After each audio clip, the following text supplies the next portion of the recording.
ಭೀಮ್ ಧ್ವನಿ ನ್ಯೂಸ್ಗೆ ಸ್ವಾಗತ. ಇದು ಭೀಮ್ ಧ್ವನಿ ನ್ಯೂಸ್ ಚಾನೆಲ್ನ ಬಿಗ್ ಇಂಪ್ಯಾಕ್ಟ್ ಸ್ಟೋರಿ.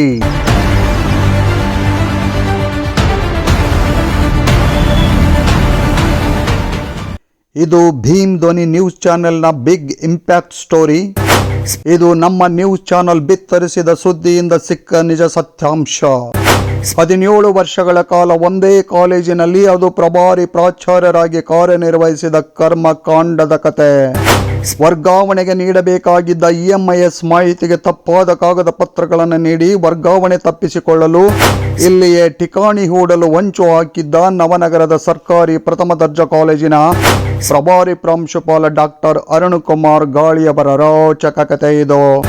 ಇವರು ನೀಡಿದ EMIS ಮಾಹಿತಿಯ ಲೋಪದೋಷಗಳ ಜಾಡು ಹಿಡಿದು ಸತ್ಯಾಸತ್ಯತೆಯನ್ನು ಹೊರತೆಗೆಯಲು ನಮ್ಮ ಭೀಮ್ ಧ್ವನಿ ನ್ಯೂಸ್ ಚಾನೆಲ್ ಕಮಿಷನರ್ ಹಂತಕ್ಕೆ ಸರ್ಕಾರದ ಹಂತಕ್ಕೆ ಮನವಿ ಸಲ್ಲಿಸಿದಾಗ ಕಮಿಷನರ್ ಸರ್ ಅವರು ಪರಾಮರ್ಶಿಸಿ ಎಲ್ಲ ದಾಖಲೆಗಳನ್ನು ಕ್ರೋಢೀಕರಿಸಿ 2ನೇ ಹಂತದಲ್ಲಿ ವರ್ಗಾವಣೆಯ ದಿನಾಂಕ 6/7/2026 ಅರುಣ್ ಕುಮಾರ್ ಅವರ ಗಾಳಿಯವರ ಹೆಸರು ಸೇರ್ಪಡೆಗೊಳಿಸುತ್ತದೆ. ಆದಾಗ್ಯೂ ಈ ಮಹಾಶಯ 17/7/2026 ಅಥಣಿ ಕಾಲೇಜಿಗೆ ವರ್ಗಾವಣೆ ಆಗಿದ್ದರು. 16ರಿಂದಲೇ EL ಮೇಲೆ ಗಳಿಕೆ ರಜೆ ಬಳಸಿಕೊಂಡು ರಜೆ ಇರುವುದರ ಜೊತೆಗೆ ಹೊಸದಾಗಿ ಬಂದಿರುವ ಪ್ರಾಂಶುಪಾಲರಿಗೆ ಚಾರ್ಜ್ ನೀಡದೇ ಇರುವುದು ಸಹ ಅಪರಾಧವಾಗಿದೆ. ಒಟ್ಟಾರೆ ನಮ್ಮ ನ್ಯೂಸ್ ಚಾನೆಲ್ನ ಈ ಸಾರ್ಥಕ ಸತ್ಯಾಸತ್ಯತೆಯು ಹಲವಾರು ವರ್ಷಗಳಿಂದ ಒಂದೇ ಕಾಲೇಜಿನಲ್ಲಿ ನಿಂತ ನೀರಾಗಿದ್ದ ಒಬ್ಬ ಪ್ರಾಂಶುಪಾಲರನ್ನು ವರ್ಗಾವಣೆಯನ್ನುವಂತೆ ಮಾಡಿದೆ ಎಂದು ಮಾಧ್ಯಮ ಮಿತ್ರರಿಗೆ ಧನ್ಯವಾದ ತಿಳಿಸಿದಂತಹ ಸತ್ಯಶೋಧಕ ಸಂಘ ಕರ್ನಾಟಕ ಜಿಲ್ಲಾಧ್ಯಕ್ಷರು ನ್ಯಾಯವಾದಿಗಳಾದ ಅರುಣ್ ಗರಸಂಗಿ, ನಾಗೇಶ್ ಬಾಣಕದಿನ್ನಿ, ಅಜೀರ್ ಮನಿಯಾರ್, ಆನಂದ್ ಚಲವಾದಿ, ಅಮಿತ್ ಭಗವಾನ್ಪುರ್, ಮಲ್ಲು ಚಲವಾದಿ, ಸಾದಿಕ್ ಬೇಪಾರಿ ಇತರರು ಇವೆಲ್ಲ ಮಾಧ್ಯಮ ಮಿತ್ರರಿಗೆ ಧನ್ಯವಾದ ತಿಳಿಸಿದ್ದಾರೆ.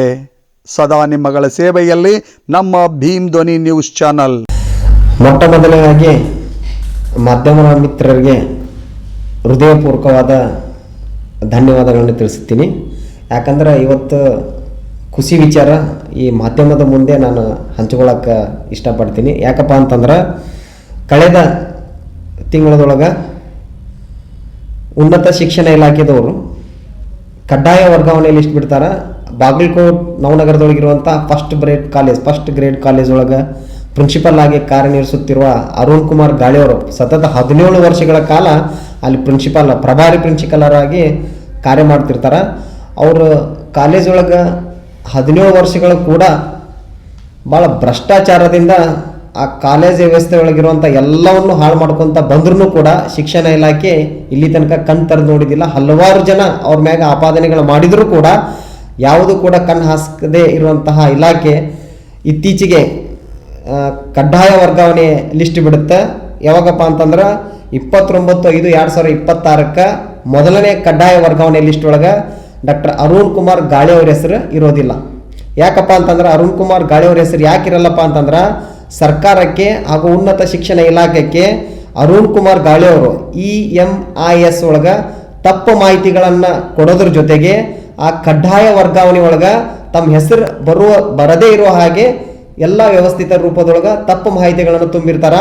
ಈ ಒಂದು ಅಂಶಗಳ ನಮ್ಮ ಗಮನಕ್ಕೆ ಬಂದ ತಕ್ಷಣ ನಾವೇನು ಮಾಡಿದೆಪ್ಪ ಅಂತಂದ್ರೆ ಮಾಧ್ಯಮ ಮಿತ್ರರಿಗೆ ಈ ಮಾಡಿದಂತಹ EMIS ಒಳಗೆ ಏನು ತಪ್ಪು ಮಾಹಿತಿಗಳನ್ನು ತುಂಬಿ 15 ವರ್ಷ ಆದ್ರೂ ಕೂಡ ಇನ್ನೂ ಇರುವಂತಹ ಒಂದು ಕುತಂತ್ರದಿಂದ ಏನು ಅರುಣ್ ಕುಮಾರ್ ಗಾಳಿಯವರು ವ್ಯವಸ್ಥಿತವಾಗಿ ತಮ್ಮ ಜಾಲವನ್ನು ಹಮ್ಮಿಕೊಂಡಿದ್ರು ಆ ಜಾಲವನ್ನು ಪತ್ತಿ ಹಚ್ಚಿಬಿಟ್ಟು ನಾವೇನು ಮಾಡಿದೆವಪ್ಪ ಅಂತಂದ್ರೆ ಇದೇ ಮಾಧ್ಯಮದ ಮಿತ್ರರಿಗೆ ಅವ ಮಾಡಿರುವಂಥ ಎಲ್ಲ ಕಾನೂನು ಬಾಹಿರ ಚಟುವಟಿಕೆಗಳನ್ನು ದಾಖಲೆ ಸಮೇತ ಈ ಮಾಧ್ಯಮದ ಮುಂದೆ ನಾವು ಇಟ್ಟಾಗ ಭೀಮ ಧ್ವನಿ ಆಗಿರ್ಬೋದು ಮತ್ತು ಪ್ರಜಾಬಲ TV ಮಾಧ್ಯಮದವರು ಈ ವರದಿಗಳನ್ನು ಆ ಕಡ್ಡಾಯ ವರ್ಗಾವಣೆ ಒಳಗೆ ಅರುಣ್ ಕುಮಾರ್ ಗಾಳಿ ಹೆಸರು ಯಾಕೆ ಬಂದಿಲ್ಲ ಅಂತನ್ನೋ ಎಲ್ಲ ದಾಖಲೆಗಳನ್ನು ನಾನು ಮಾಧ್ಯಮದ ಮುಂದೆ ಇಟ್ಟಾಗ ಈ ಮಾಧ್ಯಮದವರು ಕಮಿಷನರ್ ಉನ್ನತ ಶಿಕ್ಷಣ ಇಲಾಖೆ ಆಯುಕ್ತರಿಗೆ ಗಮನಕ್ಕೆ ತರೋದ್ರ ಜೊತೆಗೆ ಹಾಗೂ ಮುಖ್ಯ ಆಡಳಿತ ಅಧಿಕಾರಿ ಗಮನಕ್ಕೆ ತರೋದ್ರ ಜೊತೆಗೆ ಹಾಗೂ ಕರ್ನಾಟಕದ ಸರ್ಕಾರದ ಗಮನಕ್ಕೆ ತರೋದ್ರ ಜೊತೆಗೆ ಕಡ್ಡಾಯ ವರ್ಗಾವಣೆ ಒಳಗೆ ಅರುಣ್ ಕುಮಾರ್ ಗಾಳಿಯವರ ಹೆಸರು ಬಿಡೋದಕ್ಕೆ ಕಾರಣ ಏನಂತ ಪ್ರಶ್ನೆ ಮಾಡಿದಾಗ ಅವ್ರಿಗೆ ಆ ಇಲಾಖೆಗೆ ಮನವರಿಕೆ ಮಾಡಿಕೊಡ್ತಾರೆ. EMIS ಒಳಗೆ ಅವ್ರು ತಪ್ಪು ಮಾಹಿತಿಗಳನ್ನು ತುಂಬೋದ್ರ ಜೊತೆಗೆ ಶಿಕ್ಷಣ ಇಲಾಖೆಗೆ ದಾರಿ ತಪ್ಪಿಸಿದರನ್ನೋ ಮಾಹಿತಿನ ಈ ಮಾಧ್ಯಮದ ಮುಖಾಂತರ ಸರ್ಕಾರ ಗಮನಕ್ಕೆ ಹಾಗೂ ಮತ್ತು ಶಿಕ್ಷಣ ಇಲಾಖೆಯ ಗಮನಕ್ಕೆ ತಗೊಂಬಂದಾಗ ಆಯುಕ್ತರು ಅಲ್ಲಿರುವಂತಹ ಎಲ್ಲ ಸತ್ಯಾಸತ್ಯತೆಗಳನ್ನು ತಿಳಿದುಕೊಂಡಾದ್ಮೇಲೆ ನೆಕ್ಸ್ಟ್ ಏನು ಮಾಡ್ತಾರಪ್ಪ ಅಂತಂದ್ರೆ 6/7/2026 ಅವ್ರೇನು ಮಾಡ್ತಾರಪ್ಪ ಅಂದ್ರೆ 2ನೇ ಲಿಸ್ಟ್ ಒಳಗೆ ಅರುಣ್ ಕುಮಾರ್ ಗಾಳಿ ಅವ್ರ ಹೆಸರನ್ನು ಹಾಕ್ತಾರ.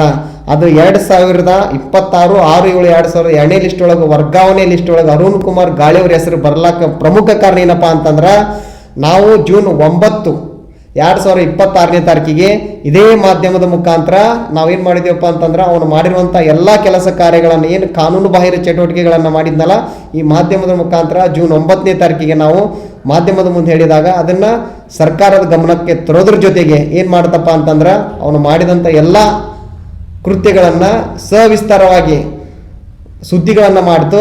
ಈ ಎಲ್ಲ ವಿಚಾರಗಳನ್ನು ಗಮನದಲ್ಲಿ ಇಟ್ಟುಕೊಂಡ್ಬಿಟ್ಟು ಬಂದಂಥ ಆಯುಕ್ತರಾದ ಡಾಕ್ಟರ್ ಗೋಪಾಲ್ ಕೃಷ್ಣ HN ಅವರು ಹಾಗೂ ಮುಖ್ಯ ಆಡಳಿತಾಧಿಕಾರಿಯಾದಂಥ ಶ್ರೀಮತಿ ಶೋಭಾ ಮೇಡಮ್ ಅವ್ರು ಏನು ಮಾಡ್ತಾರಪ್ಪ ಅಂತಂದ್ರೆ ಈ ಮಾಧ್ಯಮದಲ್ಲಿ ಬಂದಿರುವಂಥ ಎಲ್ಲ ವಿಷಯಗಳನ್ನು ತಿಳಿದುಕೊಂಡಾದ್ಮೇಲೆ ಮತ್ತು ಅಲ್ಲಿರುವಂಥ ಎಲ್ಲ ದಾಖಲೆಗಳನ್ನು ಕ್ರೋಢೀಕರಣ ಮಾಡ್ಕೊಂಡ್ಬಿಟ್ಟು 2ನೇ ಲಿಸ್ಟ್ ಒಳಗೆ ಅವ್ರ ಹೆಸರುಗಳನ್ನು ಸೇರಿಸ್ತಾರ. ಈ ಹೆಸರು ಬಾರಣಕ್ಕೆ ಪ್ರಮುಖ ಕಾರಣ ಆದಂಥ ಈ ಮಾಧ್ಯಮದ ಮಿತ್ರರಿಗೆ ನಾವು ಪ್ರಮುಖವಾಗಿ ಅವ್ರಿಗೆ ವಂದನೆಗಳನ್ನು ಹೇಳಕ್ಕೆ ಇಷ್ಟಪಡ್ತೀನಿ. ಅದ್ರ ಜೊತೆಗೆ ಏನು ಅವ್ರು 2ನೇ ಲಿಸ್ಟ್ ಒಳಗೆ ಅವ್ರ ಹೆಸರುಗಳನ್ನು ಹಾಕ್ತಾರ ಅದ್ರ ಪ್ರಕಾರ ಅವ್ರಿಗೆ 17ನೇ ತಾರೀಕಿಗೆ ಜೂನ್ ಒಳಗೆ ಅವ್ರಿಗೆ ವರ್ಗಾವಣೆ ಆಗುತ್ತಾ. ಅದಕ್ಕಿಂತ ಮುಂಚೆನೆ 16ನೇ ತಾರೀಕಿಗೆ ಆ ಪ್ರಿನ್ಸಿಪಾಲ್ ಅಂದರೆ ಪ್ರಾಚಾರ್ಯರಾದಂಥ ಡಾಕ್ಟರ್ ಅರುಣ್ ಕುಮಾರ್ ಗಾಳಿ ಅವರು 16ನೇ ತಾರೀಕಿಗೆ ಆ ಕಾಲೇಜ್ ಒಳಗೆ EL ಅಂದರೆ ಗಳಿಕೆ ರಜೆಗಳನ್ನು 16ರಿಂದ ಹಿಡ್ಕೊಂಡು 30ನೇ ತಾರೀಕಿಗೆ ಮಟನೂ ಕೂಡ ರಜದೊಳಗದಾರ. ಯಾಕಂದ್ರೆ ಅವ್ರಿಗೆ ಈಗ ಆಲ್ರೆಡಿ ಅತನಿಯೊಳಗೆ ಪೋಸ್ಟ್ ಆಗೈತಿ, ಅವ್ರಿಗೆ ವರ್ಗಾವಣೆ ಆಗೈತೆ. ಆದರೂ ಕೂಡ ಅವರು ಈಗಿಲ್ಲಿ ವರ್ಗಾವಣೆ ಆಗಿ ಬಂದಂತಹ ಪ್ರಿನ್ಸಿಪಾಲ್ಗೆ ಇನ್ನೂ ತನಕ ಆದರೂ ಚಾರ್ಜ್ ಕೊಟ್ಟಿಲ್ಲ. ಈ ಹಿಂದೆನೂ ಕೂಡ ಅವ್ರು ಹೀಗೆ ಮಾಡ್ಕೊತ ಬಂದಾರ, ಈಗೂ ಕೂಡ ಹಾಗೆ ಮಾಡಕತ್ತಾರ.